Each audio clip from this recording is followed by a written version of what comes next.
Wider than a mile, I'm crossing you in style someday. That song was wrote by Johnny Mercer and it was featured in the movie Breakfast at Tiffany's. We'll now make our way down to stop number 9. Stop number 9 is going to be City Market and the Wax Prohibition Museum. But on the way down to City Market, it reminds me of one of Oglethorpe's prohibitions. See, Oglethorpe actually had 4 things that he banned from the colony of Georgia during the 1700s. And one of those things was the drinking of alcoholic beverages. Oglethorpe believed that any man that would sit up and drink liquor, he would be lazy. And he didn't want any lazy men in Georgia during the 1700s. Now, trust and believe, once Oglethorpe left the colony of Georgia, everybody here started drinking. But they wouldn't drink for too long because the 18th Amendment was passed January of 1920, and it also banned the drinking of alcohol beverages. Now, during that time, during that prohibition movement of the 18th Amendment, you know, Georgia was a dry state. And boy, was the city of Savannah angry about it. So angry until the city of Savannah set out to break away from Georgia. And Savannah was going to start its own state.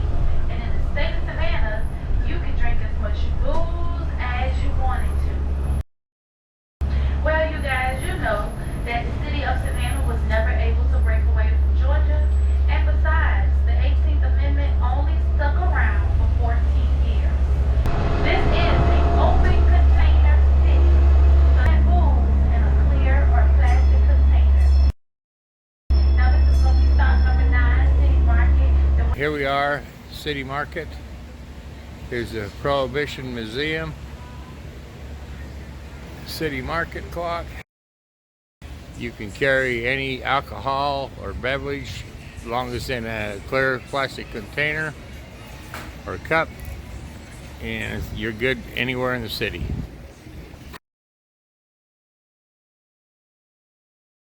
Throughout Georgia, the Savannah grape was only found here in the Savannah area. The silt from the Savannah River made it a little darker, but that is all done by slave labor. These poor people had to mold that out of thick clay into squares, set it out in the sun to dry 60 million times. 60 million of those Savannah grapes were made. And when you walk up to the Savannah grape, a lot of times you will see the fingerprints and handprints of the slaves inside that grape. Running police station. The police really started as this controversial thing called the Garden Watch back in 1796. And you're also going to see the cab/police car. Now the joke is, back in the day, if you had too much to drink, you got 2 choices of how you can get home. Either in the back of the cab, back of the police car. City. This woman over here on the left is our waving girl. Florence Martis, and that's her dog Sandy. They lived on Elba Island. This woman didn't have any money. She was very poor. She wasn't like everybody else who gets a statue here in the city. A lot of money, founded this, built this. She just waved at ships. Yeah, I'm gonna stop and pick them up. They think we're gonna keep going. That's what you call some containers on that ship.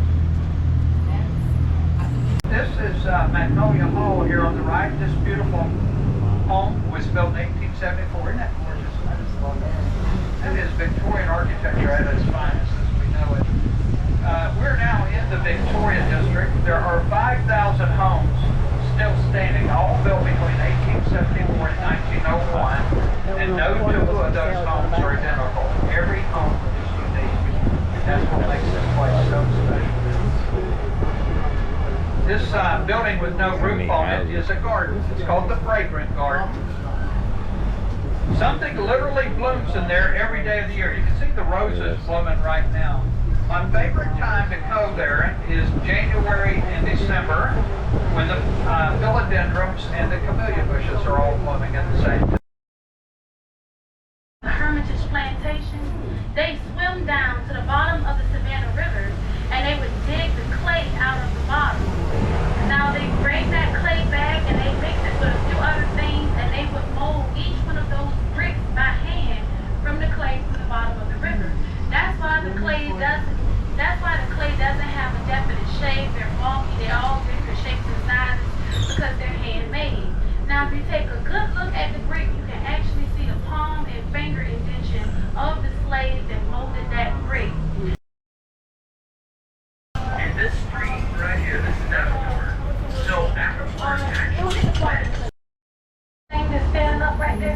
that little gold object, that's the city sundial. That's where the settlers came to see what time of day it was. Now we enter into Oglethorpe Square. Oglethorpe Square honors our founding father, James Edward Oglethorpe. Now, he was a British soldier and a member of Parliament. He was born in London, England on December the 22nd of 1696. Now, he was the 10th child born to his parents, and that made him their last child. And he died on June the 30th of 1785. At age 14, he did go to college, but he never graduated. He dropped out and he joined the military. But then his whole life spiraled out of control after the death of his childhood best friend by the name of Robert Castell. Robert Castell died in London, England, Debtors' Prison in the year of 1728. And that left Oglethorpe devastated. So devastated until he set out to reform London, England's prison system. But he did not stop there. He allowed people that became free from debtors' prison in London, England, to come over to his newfound colony of Georgia, where they could start a new life. That's why many say one of the main purposes for the founding of the colony of Georgia was to help aid poor people that were back in England. Over here to the right-hand side of us, that house with the green shutters, that's the Owens Thomas house. Now that house was built in the year of 1819. But the Owens Thomas house is the only house in the United States of America to still have its original untouched slave quarters connected to it in the back. Also, the Owens Thomas house is one of the first houses in the United States to ever have running water inside of it. Is the Lucas Theater. Now, the Lucas Theater was established in the year of 1921. The Lucas Theater is the first theater in Georgia to have an air conditioning installed inside of it in the year of 1923.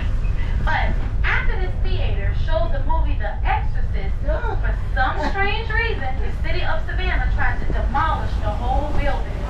There were several Hollywood actors and along with a few other anonymous donators that came together and they raised $14 million, and they saved that theater from being torn down in the year of 1976.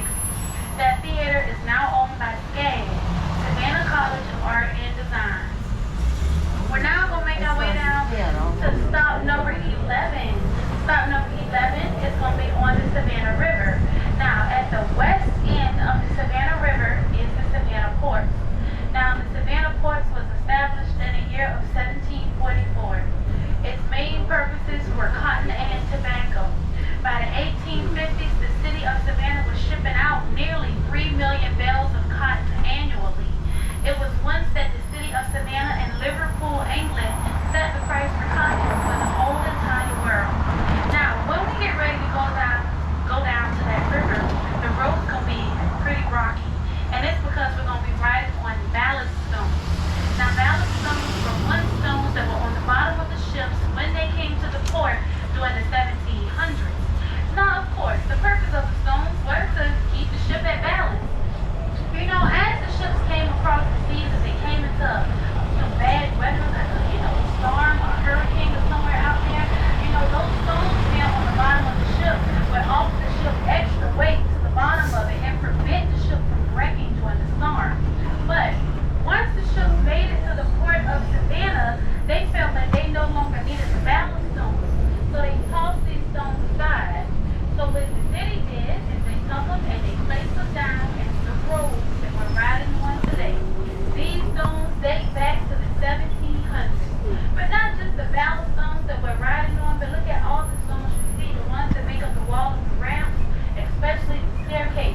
grade the cotton, and they would bid on the cotton as it came by underneath. Now, a cotton bidder is like what a stockbroker would be in our day and time. I'm not sure if any of you guys are familiar with this saying, but if you ever say to someone, hey, how you doing? Then the person says back to you, oh, well, I'm fair to middling.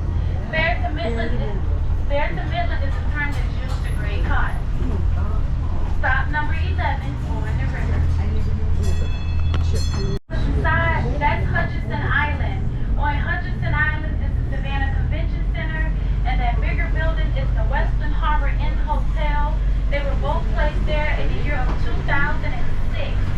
Now coming up to the right-hand side of us is a restaurant, Spanky's, with the white and yellow awnings. Now Spanky's have been serving up food since 1976, and Spanky's is the first restaurant in this city to ever sell chicken fingers. And those are the best chicken fingers you're going to find in this city, and that's not up for debate. But you know, the city didn't get any stores or restaurants on this river. Everything you see to the right-hand side of us, it was nothing but old cotton warehouses. And that Savannah River to the left of us, it was only 12 feet deep. Beautiful Rainbow Road. I don't want you guys to look at all the beautiful houses to the right on Rainbow Road, but it's one house that I really want you to pay close attention to, and it's the last house. And it's going to have a blue door and blue shutters on it. And see, that shade of blue is one of Savannah's official colors right there. And we call that color hate blue. Now we call it hate blue because the Gullahs here once believed that that shade of blue would keep evil spirits from coming into their homes. The Gullahs felt like that shade of blue was symbolic to the skies of heaven, to an evil spirit, if the evil spirit was dead. They said, and evil spirits want to see nothing that symbolizes heaven or it transcending to the other side. Evil spirits